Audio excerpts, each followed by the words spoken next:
Assalamualaikum warahmatullahi wabarakatuh.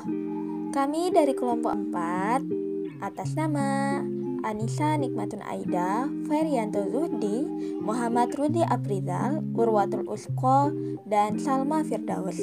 Kelompok kami akan menjelaskan tentang kemampuan perspektif. Apa sih itu kemampuan perspektif?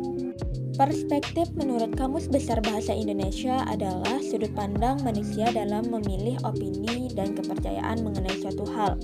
Manusia pada dasarnya adalah makhluk sosial yang seringkali memiliki pendapat dan pandangannya sendiri saat berhadapan dengan suatu hal. Maka seringkali terdapat perbedaan perspektif yang memicu terjadinya perbedaan pendapat pula. Nah, dalam hal ini, itulah yang akan kita bangun dalam diri peserta didik, bagaimana mereka memiliki pemahaman untuk menjalani kehidupannya di lingkungan sekitar. Untuk mengetahui peserta didik memiliki kemampuan perspektif, kita bisa menggunakan 5 aspek penilaian yang harus dikuasai oleh peserta didik, yang itu kredibel, mengungkapkan, wawasan, masuk akal, dan tidak biasa. Ketika siswa atau peserta didik sudah menguasai 5 aspek penilaian ini, maka dia dikatakan sudah memiliki kemampuan perspektif. Sekarang kita akan membahas mengenai 5 aspek penilaian yang ada pada kemampuan perspektif. Yang pertama adalah kredibel. Kredibel artinya dapat dipercaya.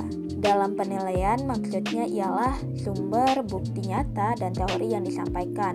Cara guru membangun kredibel pada peserta didik ialah mengajarkan peserta didik untuk bersikap terbuka terhadap semua sudut pandang teman-temannya.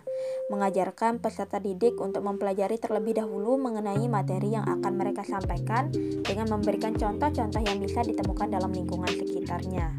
Kedua yaitu aspek mengungkapkan. Mengungkapkan adalah kemampuan seseorang dalam menyampaikan pendapat atau gagasan, pertanyaan maupun pernyataan mengenai suatu hal. Nah, dalam penilaian di dalam perspektif, maksudnya adalah bagaimana peserta didik bisa mengungkapkan materi-materi yang sudah dipelajarinya. Kemudian, dia bisa memberikan argumen-argumen mengenai pernyataan atau gagasan dari pendapat teman-temannya yang lain maupun dari pendapat gurunya. Ketiga, yaitu aspek wawasan. Wawasan artinya suatu pandangan atau sikap yang mendalam terhadap suatu hakikat.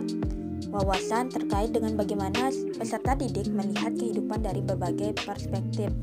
Kemudian penilaian dalam hal ini adalah peserta didik mampu memberikan definisi mengenai materi yang diajarkan dengan mengkaitkannya dalam kehidupan nyata. Aspek keempat yaitu masuk akal. Masuk akal artinya dapat diterima oleh akal, tidak aneh dan tidak mustahil serta logis. Dalam penilaian, peserta didik diharapkan dapat menyampaikan pendapat sesuai dengan fakta dan mampu memberikan contoh yang logis dalam kehidupannya sehari-hari.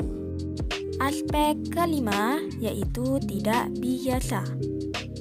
Tidak biasa artinya sikap atau pola pikir yang berbeda yang dimunculkan oleh peserta didik dari suatu kondisi atau peristiwa. Dalam penilaiannya, tidak biasa bisa berupa memberikan ide-ide baru atau memberikan solusi dari suatu permasalahan yang diberikan oleh guru. Nah, teman-teman sudah tahu kan? Itulah 5 aspek penilaian jika kita ingin mengetahui peserta didik memiliki kemampuan perspektif atau tidak. Kelompok kami sudah menyusun mengenai beberapa indikator perspektif yang bisa teman-teman jadikan acuan peserta didik tersebut memiliki kemampuan perspektif atau tidak. Nah, indikator yang bisa teman-teman gunakan ialah 1. Memberikan banyak cara atau saran untuk melakukan berbagai hal. 2. Memikirkan suatu jawaban yang diminta oleh guru. 3. Menghasilkan gagasan yang bervariasi dalam suatu materi pembelajaran. 4. Dapat melihat masalah dari sudut pandang yang berbeda. 5. Mencari banyak alternatif pemecahan masalah mengenai materi yang dipelajari. 6. 6. Mampu melahirkan pemikiran penanganan mengenai suatu masalah pembelajaran yang diberikan guru yang belum terpikirkan oleh orang lain. 7. Mampu mengembangkan gagasan atau ide. 8. Mampu mengelompokkan materi-materi yang dipelajari dengan terstruktur. 9. Menambahkan atau memperinci materi yang dipelajari. 10. Mampu mengambil keputusan dalam menentukan jawaban ketika diskusi kelompok. 11. Menentukan banyak penyelesaian masalah. 12. Menghasilkan pertanyaan yang bervariasi. 13. Mengajukan pendapat yang didukung oleh fakta. 14. Mempunyai banyak gagasan mengenai suatu masalah. Dan 15. Lancar mengungkapkan gagasan-gagasannya. Nah, itulah yang bisa teman-teman gunakan. Sekian dari kelompok kami, kurang lebihnya mohon maaf. Wabillahi taufiq wal hidayah. Wassalamualaikum warahmatullahi wabarakatuh.